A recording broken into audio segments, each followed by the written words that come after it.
Hey everyone, JayArr here from the Bell of Lost Souls, and today we are going against the Giants. That's right, we're taking a look at dungeon modules G1, G2, and G3.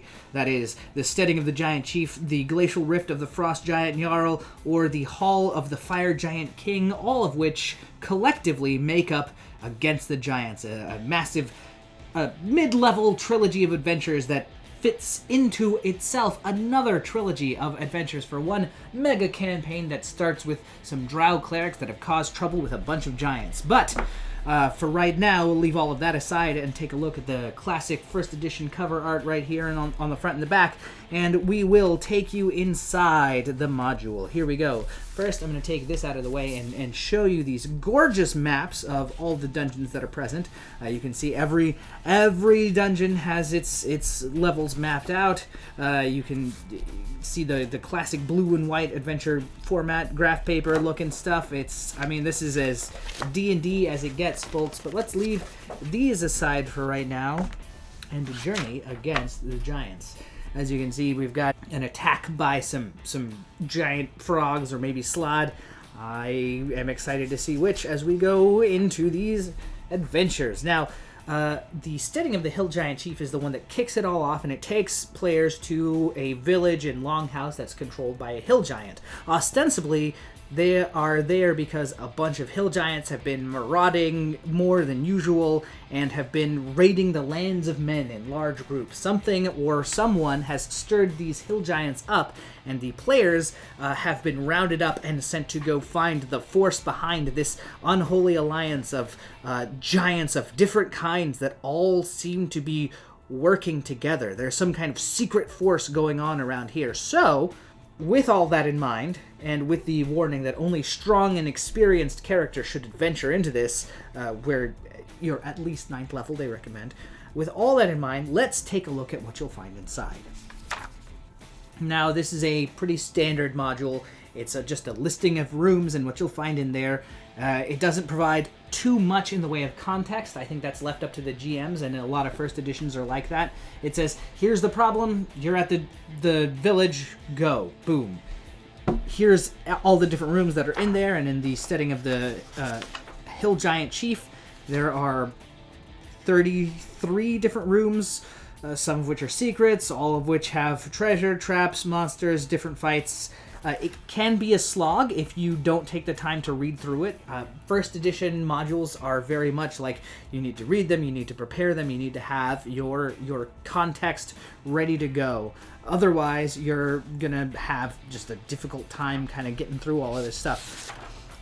Once you do, though, you'll find a rich plethora of pre-done encounters, pre-made rooms, and a lot of great example of a place that has character. In the Steading of the Hill Giant Chief, you can run across cooks, which are, very giant-y. It's got kind of a fable. They'll grind your bones to make their bread.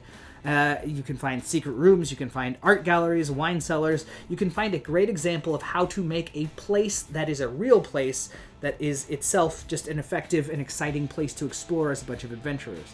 The whole thing ends up in the Chief's Treasure Room, where clever characters will find an illusory barrel that is hiding a map that leads to the Glacial Rift of the Frost Giant Jarl, along with some instructions written in Hill Giant that talk about the chain that you can find as part of this treasure. Don't worry about it.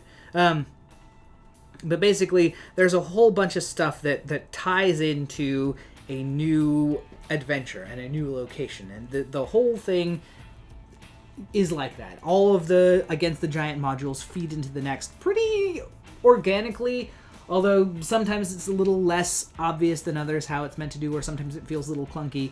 But that takes us to the Glacial Rift of the Frost Giant Jarl, which you can see the little frost giants up here. The Glacial Rift here, the players are expected to be pursuing the map. Like, sometimes just having a map, knowing where something is enough of an insight to go, let's adventure there.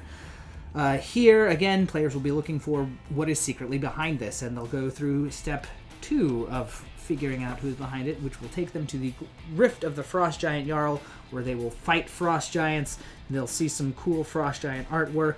They'll face off against a bone cave, an ice cave, white pudding, which is not the same as Black Pudding. You'll fight winter wolves, you'll fight frost giants galore, and then you'll make your way into the lower areas of the frost giant cavern, where you will find the frost giant Jarl, whose name is right here, whose name is Grugnur. So you'll fight against the Jarl in his private cavern, where again you will find the old school protections that they used to put on treasure, because again, if this is treasure that a monster owns, it's something they're going to want to keep safe. So there's explosive runes on it, there's protection from magic, there's a gibberish scroll that will blow up in your face, there's a curse scroll that if you read it curses you. But in the midst of all of that is also a map to the Hall of the Fire Giant King, along with some instructions that are like, hey, frost giants, fire giants, stone giants, hill giants, all these giants are uniting. And that's bad news for most of the smaller races. So if you're interested in stopping that, you'll want to go to the Hall of the Fire Giant King, which is our very next adventure.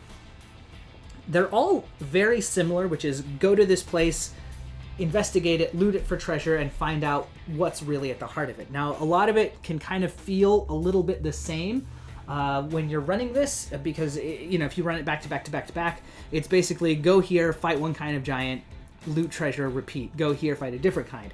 What I like to do when I'm looking at this stuff is look at what it teaches us about making a dungeon work for you. These are classic adventures and a lot of fun because they're full of a ton of fun and unique and different fights. Even though you're fighting different kinds of giants, you're getting a feel of these different locations. They all have their own character. They all have their own quirks to them. The Fire Giant's Hall feels more like a palatial suite than the Hill Giant Chieftain's stead, You'll run into Serving Maids, you'll run into Queens, you'll see, guests and stuff and tapestries here. It's a masterclass in, I want to make a location that feels, very distinct from other places that you've made. And I would heavily advise, going through, looking at what they put into a room and just kind of stealing this for your own work. As we've mentioned, fighting through the Hall of the Fire Giant King, you'll free prisoners, you'll find victims, and of course you'll come across the Drow clerics who are behind all of this stuff. One in particular, the Drow cleric and fighter mage, or a cleric fighter named Eklavdra. She is the one that's been stirring up all of the trouble. She's the architect of this unholy alliance, and she's done it all at the behest of Wolf. And players can find that out as they proceed through the lower level of the dungeons and have a fight where they face off against the Drows and can then find clues that lead them into the Drow headquarters of the Underdark. This is designed specifically to feed into Descent into the Depths of the Earth, which is dungeon modules D1 and D2, which kind of then leads into the adventure that culminates in the Queen of the Demon Web Pits, which is a pretty epic showdown and a story for another time. So for now, I just want to say it's a lot of fun. It's a cool adventure to look at. Again, it can be a little bit grindy if you just play it straight. You need to do a lot of work with these older edition modules, and it's a good reminder, even if you're playing something currently, that whatever you're running, you want to make it yours. You want to make it fit into your campaign. That's the best thing about role-playing games, is they're so customizable, they're so adaptable because they're run by the most powerful computer there is, your imagination. And on that note, I'm JayArr from the BoLS Souls. This has been Against the Giants. Thanks for watching.